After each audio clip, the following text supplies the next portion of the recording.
भारत में पेट्रोल और डीजल गाड़ियां जो है वो 100% जो है वो बंद हो जाएंगी। ये मैं नहीं कह रहा हूं, ये यूनियन मिनिस्टर नितिन गडकरी का कहना है। मैं आपको बता दूं कि नितिन गडकरी का एक बड़ा बयान जो है वो सामने आया है, जिसमें नितिन गडकरी ने कहा है कि भारत में पेट्रोल और डीजल वाहन जो है वो 100% बंद हो जाएंगे। पर जब उनसे सवाल किया गया कि क्या ये नामुमकिन नहीं है, तो उन्होंने कहा ऐसा बिल्कुल भी नहीं है, बिल्कुल मुमकिन है। जरूर है कि असंभव है, और असंभव को संभव जो है वो जरूर बनाया जाता है। और मैं आपको बता दूं कि नितिन गडकरी ने इतनी बात कही कि आने वाले कुछ सालों में जो है वो पेट्रोल डीजल गाड़ियां जो है वो बंद हो जाएंगी, और कहीं ना कहीं इलेक्ट्रिकल कार की अगर बात करें तो वो आप देख सकते हैं। और उसके बाद अगर बात की जाए हाइड्रोजन कार जो है वो इस समय काफी ज्यादा चल रही है। और नितिन गडकरी ने इतनी बात भी कही कि वे खुद भी हाइड्रोजन कार में जो है वो सफर करते हैं।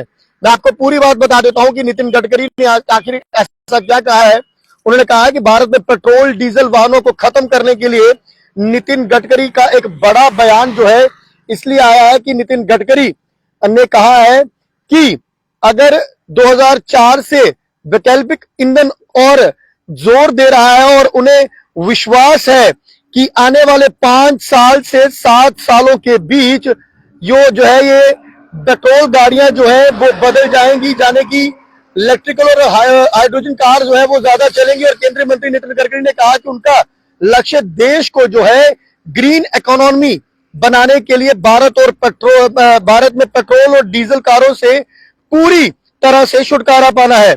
जब उनसे पूछा गया कि क्या भारत के लिए पेट्रोल और डीजल कारों को पूरी तरह से खत्म करना जो है वो संभव है, तो उन्होंने इतनी बात कही कि कहा जरूर है कि 100% ये संभव है, ये मुश्किल है लेकिन असंभव नहीं है। मतलब इतनी बात नितिन गडकरी ने जरूर कही कि जरूर मुश्किल है पर असंभव जो है वो ऐसा बिल्कुल नहीं है। ये उनका दृष्टिकोण था।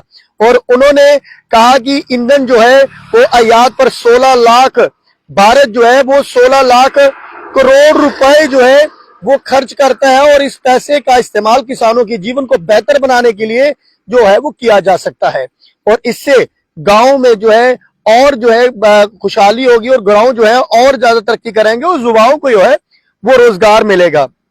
और वहीं दूसरी तरफ हाइब्रिड वाहनों पर जीएसटी घटाकर 5% और फ्लेक्स इंजन के लिए 12% करने का प्रस्ताव वित्त मंत्रालय को जो है वो भेजा गया। और मंत्री ने कहा कि यह देश बायोफ्यूल के उपयोग को बढ़ावा देकर जो है फ्लू आयात को समाप्त करना है, कहीं ना कहीं पोल्यूशन को खत्म करना और ग्रीन इंडिया बनाने का। उन्होंने कहा कि जो हमारी सरकार का लक्ष्य है उसे जो है आने वाले कोशिश है आने वाले 5-7 सालों में जो है उसे संभव बनाया जाए। और नितिन गडकरी ने कहा कि 2004 से ऑप्शनल फ्लू पर जोर दे रहे हैं, और उन्हें विश्वास है कि आने वाले 5 सालों में 7 वर्षों में चीजें जो है वो बदल जाएंगी। उनका कहना है कि आपको इस बदलाव के लिए कोई तारीख या फिर साल नहीं बता सकते, क्योंकि ये बहुत मुश्किल है, ये कठिन है लेकिन असंभव नहीं है।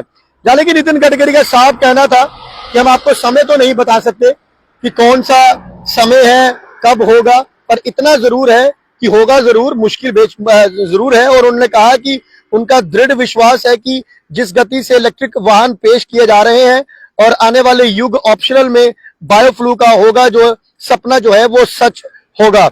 और उन्होंने कहा कि बजाज और टीवीएस और हीरो जैसी ऑटो कंपनियां भी फ्लेक्स इंजन का जो है उपयोग करके मोटरसाइकिल बनाने की योजना जो है वो बना रही है। यानी कि ये कंपनियां भी जो है इस पर जोर दे रही हैं, और गाड़ियां जो है वो नई नई जो है वो पेश कर रही हैं। और उन्होंने कहा कि टाटा और अशोक लेलैंड भी इस ट्रक को जो है वो पेश किए हैं जो हाइड्रोजन से चलते हैं। यानी कि ट्रक भी जो है वो हाइड्रोजन से जो है वो चलते हैं। ऐसे जो है बड़ी बड़ी कंपनियां जो है वो जल्द ही गाड़ियां जो है वो मार्केट में जो है वो उतारने लगी हैं। और कहीं ना कहीं नितिन गडकरी का ये भी कहना था कि वो खुद भी जो है वो हाइड्रोजन कार में जो है वो सफर करते हैं।